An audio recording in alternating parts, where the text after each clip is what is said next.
degdeg war aad iyo aad weyn baa jira warkii hore war soo dhaaf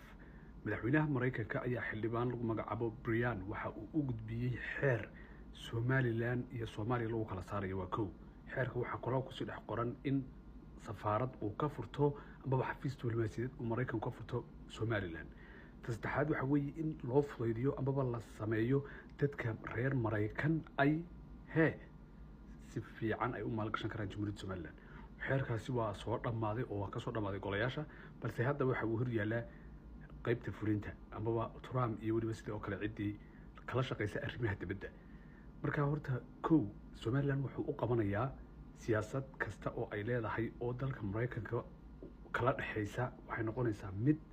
si cadaana oo bareera ay Mareykanka iyo Somaliland ay wada galiyaan waa talabaad waxa weeye in shaqo abuur fara badan ay u sameeyso dhalinyarada reer Somaliland maadaama oo ay imanayaan kambaniyo dalka Mareykanka laga leeyahay kuwaasi oo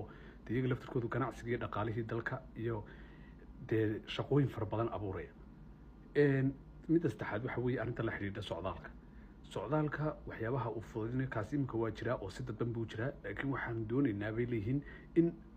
xafiiska laga furanayo Jamhuuriyadda Somaliland uu qofku fiisaha halkaasi uu ka soo dhex qaadan karo wixii Mareykanka uu leeyahay siyaasadda ee Somaliland kala dhaxaysana aan meel kale la imanin ee halka lagu kala fushado waxeer waxa weeye si ay secure u noqoto xogta Mareykanka iyo Somaliland ka dhaxaysa marka warkaas war aad iyo aad u weyn Somaliland faa'iidadiisa ku jirta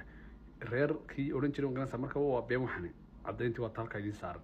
idinka raadsan doona xeerkan xildhibaan Brian waa baka xataa sawirka kula jira imka madaxweyne Trump